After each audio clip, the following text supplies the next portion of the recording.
موسیقی کے رسیالے ہوتے ہیں نا, موسیقی سننے کے عادی لوگ ہوتے ہیں, لوگ مولویوں پہ اور دیندار لوگوں پہ کہتے ہیں یار یہ میوزک نہیں سنتے, ان کو سکون کیسے ملتا ہے, کیسی بورنگ لائف ہے.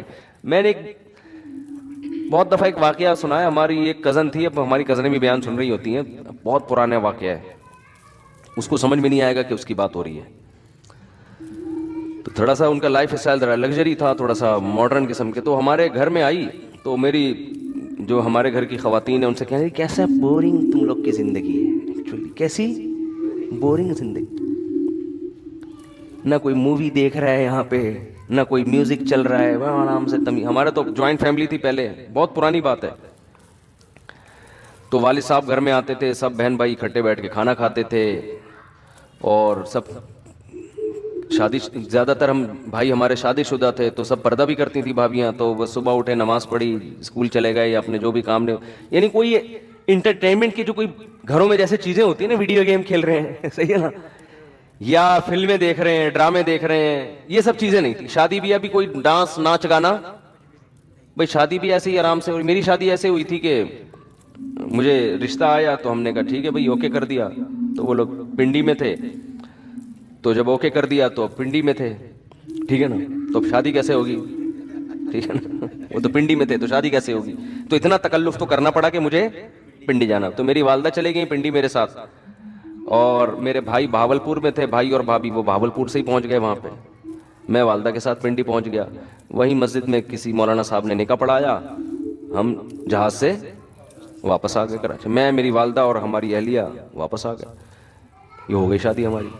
کوئی پٹاخہ بھی جو شب رات کا ہوتا ہے نا وہ بھی نہیں پھوٹا. اچھا جب شادی ہو گئے واپس آ گئے, تو میں جمعرات کو بیان کیا کرتا تھا اپنی مسجد میں, تو وہ جمعرات کو میں پھر ناغا ہو گیا, کیونکہ میں شادی میں, اپنی شادی میں گیا ہوا تھا میں, میرے کئی بیانات ناغے اپنی شادی کی وجہ سے ہوئے ہیں. لوگوں کے تو ناغے ہوتے ہیں نا, آج حضرت صاحب فلاں کی شادی میں گئے ہوئے ہیں, ہمارے جو ناغے ہوتے ہیں وہ اپنی شادی میں گیا ہوا ہوتا ہوں میں, بہت دفعہ ایسا ہوا ہے. تو میں اس دفعہ بھی اپنی شادی میں گیا ہوا تھا, تو وہ میری پہلی شادی تھی. تو میں جب واپس آیا ہوں تو اب کچھ لوگوں نے پوچھا مفتی صاحب کل آپ تھے نہیں جمعرات میں, ہم آئے بیان تھے نہیں. میں نے کہا میری شادی تھی. تو کہہ رہے پرسوں تو آپ ادھر ہی گھوم رہے تھے. یہ کیا ہو گیا, پرسوں تو آپ ادھر ہی گھوم رہے تھے. تو میں نے کہا کیا کہاں گھومتا پھر میں, آپ بتاؤ, جس کی شادی ہونے والی ہوتی ہے اس کو کہاں گھومنا چاہیے, کیا کرے آگے. کہہ رہے کچھ بھی نہیں یار, تو بس ایسے ہی گئے ہو گئی ہماری. تو اب بتاؤ کوئی انٹرٹینمنٹ لائف میں کچھ ہوا, کچھ بھی نہیں یار. یہ کس قسم کی شادی ہے یار, لیکن اس قسم کی شادی کئی دفعہ ہو سکتی ہے. حقیقت بتا دوں آپ کو میں, یہ جو انٹرٹینمنٹ ہے نا یہ ان لوگوں کو مہیا نہیں ہے جو اس قسم کی شادی نہیں کرتے. ایک دفعہ میں تو دھوم دھڑکا, پٹاخے دولے آ رہے ہیں جناب, اس کے گلے میں ہار ڈالے جا رہے ہیں اور لفافے آ رہے ہیں, اس کے سارا ولیمے کا خرچہ ہم نے, پھر میں نے ولیمہ کیا وہ بھی سادگی سے کیا. ولیمے میں ہم نے لفافوں پر پہلے پابندی لگا دی, کسی کو لفافہ لانے کی اجازت نہیں, اپنے خرچے پہ کریں گے ہم جو بھی ہوگا. وہ سادگی سے کیا, وہ بھی کوئی زیادہ دھوم دھڑکا نہیں تھا. تو وہ ولیمہ آپ ہال میں بھی کر سکتے ہو, غلط نہیں, اللہ نے آپ کو پیسہ دیا تو آپ ذرا اچھے طریقے سے کر لو. تو اب کیا ہوا کہ جب لوگ آئے ہیں تو وہ بھی حیران ہو رہے ہیں یار یہ کس قسم کا حساب کتاب چل رہا ہے. تو لفافوں پر بھی ہم نے پابندی لگا دی, کوئی لفافہ لانے کی. اچھا پابندی لگاؤ تو کوئی بھی الحمدللہ لے کے بھی نہیں آیا. یعنی اس کا مطلب لوگوں کے ذہن میں پہلے سے ہوتا ہے کہ یار یہ جان چھڑاؤ لفافوں سے. تو ولیمہ میں دولہا ولیمے کے سارے پیسے کیا کر لیتا ہے, لفافوں میں ریکور ہو جاتا ہے. تو اس پہ بڑا خوش ہوتا ہے کہ مولویوں کی شادی دیکھو کتنی سادہ سے, ایک 5 روپے بھی نہیں ملے, نہ کوئی پٹاخہ پھوٹا, نہ کوئی فائرنگ ہوئی, نہ کوئی ہلا گلا ہوا. تو ان کی زندگی میں انٹرٹینمنٹ بالکل بھی نہیں ہے. تو کسی مولوی کے پاس بیٹھو تمہیں بتائے گا بھائی سادگی میں جو فائدے ہیں وہ ان عیاشیوں میں نہیں ہے. تو جب آپ ایک شادی اس طرح سے کرو گے تو بس ایک ہی ہوگی, وہ اب دوبارہ ختم, کیونکہ اس میں اتنا برباد ہو گئے تھے نا اس میں. اور وہ 2-3 دن کی انٹرٹینمنٹ ہے, دھوم دھڑکا ہو گیا. اس میں پھر جو آگے مسائل ہوتے ہیں, پنجاب میں تو بہت ہی زیادہ ہو رہا ہے, وہ کزنیں آپس میں ناچ رہے ہیں, ڈانس کر رہی ہیں, لڑکیاں بھی لڑکے بھی بیٹھے ہوئے ہیں. دیکھو لوگ کہتے ہیں اس میں ہے کیا, کوئی خدا نخواستہ ہم کوئی غلط نیت سے تو نہیں دیکھ رہے. دیکھو ان چیزوں کے سائیڈ ایفیکٹ فوری نہیں ہوتے. میں نہیں کہہ رہا کہ جو ایسے مس گیدرنگ میں ڈانس ہوا ہے تو کوئی کسی نے جا کے کسی لڑکی کو پکڑ لیا وہاں جا کے, نا کوئی غلط کر رہا ہے اس کے ساتھ, کچھ بھی نہیں ہوتا. حیا آہستہ آہستہ ختم. حیا ختم ہونے سے پتہ ہے کیا ہوتا ہے؟ یہ جو آپ کی نئی جنریشن ہے نا، یہ اپنے بڑوں سے بدتمیز بن جاتی ہے. کیونکہ حیا آپ کو روکتی ہے باپ کے سامنے اونچی آواز سے بات کرنے سے، ماں کے سامنے اونچی آواز سے بات کرنے سے، بہن کو روکتی ہے بھائی کے سامنے تھوڑا سا ریزرو رہ کے رہے، وہ تمیز سے بات. لیکن جس بہن نے بھائی کے سامنے ڈانس کر لیا، اب آپ اس سے یہ امیدیں نہ لگاؤ کہ وہ بھائی کو رسپیکٹ دے گی، بھائی جان آپ کائنڈلی آئیے بیٹھیے. نہ وہ جب ڈانس کر لیا اس نے تو بھائی وہ کہے گی جتنی میں ہوں اتنے ہی یہاں پہ، کوئی ہم کو ایک دوسرے پر حق نہیں ہے، تمیز سے چلنا ہے چلو ورنہ شٹ اپ. ٹھیک ہے نا؟ بات آ رہی ہے سمجھ میں؟ پھر وہ جو جذبے ہیں نا، بھائی جو بہنوں کے لیے جان دے دیا کرتا، اس کو جناب اس کے لیے نچھاور کر دی اپنی زندگی، یار اس کی حفاظت کرنی ہے، اس پہ پیسہ خرچ کرنا ہے، یہ اگر بیوہ ہو گئی تو کوئی بات نہیں میرے گھر میں، یہ سب چیزیں کہیں ختم. اخپل زندگی، آپ اپنی لائف، میں اپنی لائف کو انجوائے کروں گا. یہ آہستہ آہستہ یہ ہوتا ہے یہاں آ کے. ہر گناہ کے ایک زہریلے اثرات ہیں جو فوری طور پر نہیں نظر آتے. گورے سے یہی تو غلطی ہوئی ہے. اس نے کہا جو لبرل لوگ یہی تو غلطی کرتے ہیں، کہہ رہے کیا ہو گیا، گانا سنتا ہے تو کیا ہو گیا، گانا سننے سے کیا ہو گیا، ڈانس کرنے سے. یہ جو بےہودہ قسم کے، ایک تو وہ اتنگ ہوتا ہے بیچارے ہمارے کے پی کے والوں کا، وہ تو ویسے سادہ طریقے سے نا ایسے ہی گول گول گھوم رہے ہوتے ہیں، وہ تو ڈانس ہی نہیں ہوتا نا، وہ تو ویسے ہی تو وہ قبائلی ایک رقص ٹائپ کا ہوتا ہے، تو وہ تو ایک الگ چیز ہے. لیکن یہ جو پراپر، یہ جو، اب میں اس کو یہ نہیں کہہ رہا کہ وہ کیا کریں آپ لوگ، لیکن اس پہ یہ والا بیان نہ فٹ کر دیں کہ ان پہ فتوے لگا دیں جا کے. وہ کیا کر رہا ہے بیچارہ، تھوڑا سا ہل رہا ہے نا وہ شادی میں سادہ طریقے سے. تو ہر چیز کی ایک، بھائی سگریٹ کے جو اصول ہیں وہ چرسیوں پہ تھوڑی لگیں گے، چرس الگ چیز ہے، ہیروئن. میں ہیروئن کے خلاف بیان کر رہا ہوں، آپ سگریٹ والوں کو جا کے فتوے دینا شروع کر دو، تو وہ ایک الگ چیز ہے. کے پی کے میں یا بعض دیہات میں ہوتا ہے کہ وہ کیا ہوتا ہے کہ تھوڑا سا ڈھول رکھ کے نا، اتنگ کہتے ہیں اس کو، اتنگ کہتے ہیں نا، وہ تھوڑا سا اتنگ مار رہے ہوتے ہیں. وہ افغانستان میں سنا ہے کہ وہ جو مجاہدین تھے نا وہ بھی کرتے تھے. لڑائی سے پہلے نا مجاہدین کی عادت تھی افغانستان میں، جو نہیں رشیا کے خلاف لڑتے تھے، پھر یہ طالبان کا بھی سنا ہے، یہ لوگ کیا کرتے تھے کہ جب بھی جنگ سے پہلے نا تھوڑا سا ڈھول بجا کے یہ والا اتنگ کرتے ہیں، یہ تھوڑا سا گھومتے ہیں، یہ تھوڑا سا وہ کرنے کے لیے اپنے آپ کو موٹیویٹ کرنے کے لیے کہ ہم کوئی جنگ کو ٹینشن ہی نہیں لے رہے. تو خیر، تو یہ جو ڈانس مانس آج کل ہو رہے ہیں، ان میں ہوتا کیا ہے، جب آپ کی حیا نکلے گی تو اب اس کے پھر آگے جا کے سائیڈ افیکٹ بہت خطرہ. ماں باپ کہتے ہیں ہماری بیٹیاں ہمارے کنٹرول میں نہیں. بھائی کنٹرول میں کیسے ہیں؟ جب ایک لڑکی اپنے والد کے سامنے ڈانس کر رہی ہے تو باپ کا مقدس رشتہ اور حیا ویا ختم. اب وہ نہیں ہوگا کہ وہ ابا کو، آپ اپنی بچیوں کو عادی بناؤ باپ کو دیکھ کے سر پہ دوپٹہ لے لیا کریں، وہ تو دیکھو آپ کا کتنا احترام کرے گی، آپ کی بات مانے گی، آپ کی مرضی کے خلاف نہیں چلے گی. اور یہ چیز ترقی میں رکاوٹ نہیں بنے گی. اگر جوان لڑکی اپنے ابا کو دیکھ کے تھوڑا سا سر پہ چادر لے لیتی ہے، یہ چادر نہیں لیتی، تھوڑا سا ریزرو ہو جاتی ہے کہ ابا آ رہے ہیں، تھوڑا سا گلے میں دوپٹہ لے لو، تو کیا اس سے ترقی کا کیا تعلق ہے بھائی؟ یعنی لوگ سمجھتے ہیں اگر ہم اتنی تہذیب اور تمدن کے ساتھ چلیں گے نا اپنے گھروں میں تو ہم تو انگریز کا مقابلہ کر ہی نہیں سکتے. ابے بھائی، اس سے اللہ کی قسم کوئی تعلق نہیں ہے. یعنی ان چیزوں کے یہ جو دماغ میں آپ لوگوں نے بٹھا لیا ہے نا کہ ہم اپنے گھر میں مذہبی ماحول لے کر آئیں گے تو ہمارے اچھے ڈاکٹر نہیں پیدا ہوں گے، اچھے انجینئر نہیں پیدا ہوں گے. میں آپ کو حلفیہ کہتا ہوں اس سے زیادہ اچھے پیدا ہوں گے. کیونکہ تمیز والا آدمی جس کی سوچیں دائیں بائیں نہ گھومتی ہوں، وہ زیادہ اچھے طریقے سے پڑھ بھی سکتا ہے، زیادہ اچھے طریقے سے. دیکھو جامعۃ الرشید جب سے آیا ہے نا عصری تعلیم میں، ہمارے طلبہ کو جامعۃ الرشید نے جب سے کہا نا کہ ڈاکٹر بھی بنو، انجینئر بھی بنو، ایم بی اے بھی کرو، بی بی اے بھی کرو، یہ ساری ایڈوانس ڈگریاں، الحمدللہ جامعۃ الرشید کا رزلٹ دوسری یونیورسٹیوں سے آگے ہے. حالانکہ یونیورسٹیوں میں کو ایجوکیشن ہے، استاذوں کا احترام ہے، مگر اتنا نہیں جو مدرسوں میں ہے. سمجھ رہے ہیں نا؟ وہ فلمیں بھی دیکھنے جاتے ہیں.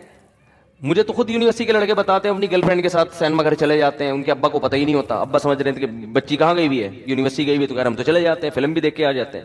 تو وہ ساری آزادی وہاں دی ہوئی ہے، کوئی تنگ ماحول نہیں ہے. جامعۃ الرشید کا ماحول کیا ہے؟ تنگ ماحول ہے. وہاں گرل فرینڈ ہے ہی نہیں، سارے اپنے جیسے لڑکے داڑھیوں والے، وہ بھی وہی نظر آئیں گے اس کو. تو کوئی انٹرٹینمنٹ کا ماحول نہیں ہے.